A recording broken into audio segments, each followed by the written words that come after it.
Welcome to The Explainer. Look, I know exactly why you're tuning in today. If you're a solo leveling fan, you have been feeling this agonizing content drought right in your bones.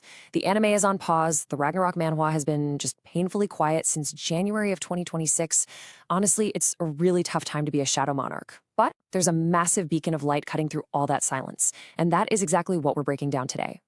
So, we're looking at a pretty stark contrast right now. On one hand, we've got the painful reality of this current hiatus. Waiting for Season 3 and the mainline Ragnarok manhwa is, well, it's a grueling waiting game. But on the other hand, the solo leveling Arise game is completely defying that drought. I mean, the game isn't just treading water here, it's actively forging ahead. They just dropped a massive, canon-expanding evolution update that is literally keeping the franchise alive while the rest of the media catches its breath. Okay, let's dive right into this. Section 1, the Evolution Update arrives. So let's get into exactly what this update brings to the table. And the magic number here today is 2. This update officially marks the game's massive 2-year anniversary. And to celebrate, the developers over at Netmarble aren't just handing us some standard run-of-the-mill patch. No way. They're delivering the absolute biggest update fans have seen in over a full year. It's an absolute feast if you've been starving for new content. I mean, just look at the sheer volume of what's dropping in this patch. We're getting major story updates for the Ajin Guild arc, and absolutely crucially, the infamous Double Dungeon arc. This is huge because, as we all know, the Double Dungeon is the entire catalyst of the series. Getting to revisit it with new context, that offers some massive nostalgia and potentially some huge hidden secrets. Plus, they're already dropping a teaser for the International Guild Conference arc. That's something anime fans probably won't see adapted until, a hypothetical Season 12?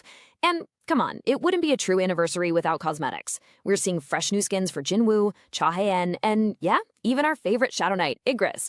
It is just a rapid-fire delivery of pure fan service. Moving right along to Section 2, expanding the franchise lore. Now, this is where it gets incredibly exciting for all you lore-hungry fans out there. Arise is doing something we really didn't expect. They're introducing brand new canon-expanding characters who never even made an appearance in the original manhwa or anime. Take Anton Martinez, for example. We've heard whispers about the national-level hunters throughout the main story, right? We know they're ridiculously overpowered. But Antoine, who hails from France, never actually got his moment in the sun. He was a total mystery. Well, Arise is finally fixing that by giving him a brand new hunter origin chapter directly inside the game. We finally get to see his abilities, his background, his rise to power. It's brilliant. While Ragnarok remains on hiatus, Arise is doing the heavy lifting to build out the world. But wait, because the real bombshell lore drop here revolves around this new character, Myro. Now, what's really interesting about this is that she's a mortal hunter who actually became the demon monarch Baron's selected successor. I know what you're thinking. How on earth does a mortal pull that off? Well, by making a dark, incredibly complex deal with him to exact revenge on a shared enemy. This reveal completely shook the fandom, for sure, because it directly challenges everything we thought we knew about the Demon Monarch lineage. It totally blurs the line between humanity and the monstrous forces Jinwoo has been fighting this whole time. To really understand why this is such a game changer, we have to look at the timeline. So we have Myro, who we now know was Baron's original chosen successor. But then we also have Aesol, who fans of solo leveling Ragnarok know as the Demon Monarch successor. So how do they both fit? Actually, the continuity lines up perfectly. Aesol only took on that role following the near extinction of the demon race. It makes complete logical sense that Baran would have chosen his own successor, Myro, long before Aesol ever had to step up to the plate out of pure necessity. It's like a giant puzzle, and this narrative addition just retroactively adds immense depth to the demon lore without breaking any established canon.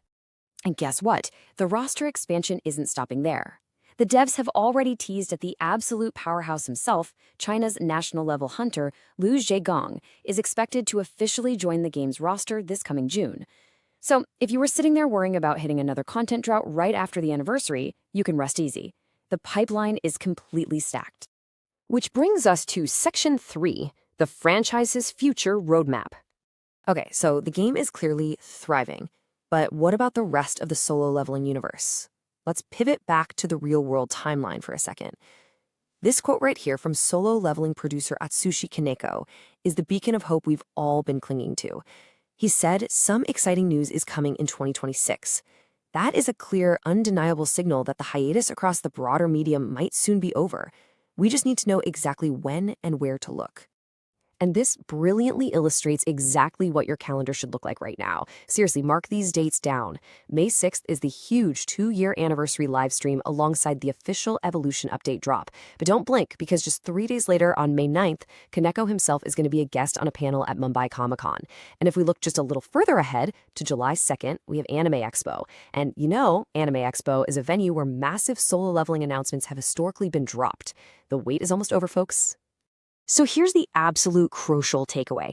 Solo Leveling Arise isn't just some side game anymore. It is the current driving force of the entire franchise's lore, which leaves us with one massive question to wrap up this explainer. When the solo leveling anime and manhwa finally do return from their hiatus, how will these game-exclusive arcs and characters like Myro and Antoine influence the mainline story? Are they going to remain totally separate, or are we literally watching the blueprint for Season 3 and beyond unfold right in front of us? It's definitely something to chew on as you jump into the new update. Keep leveling up, and I will catch you in the next explainer.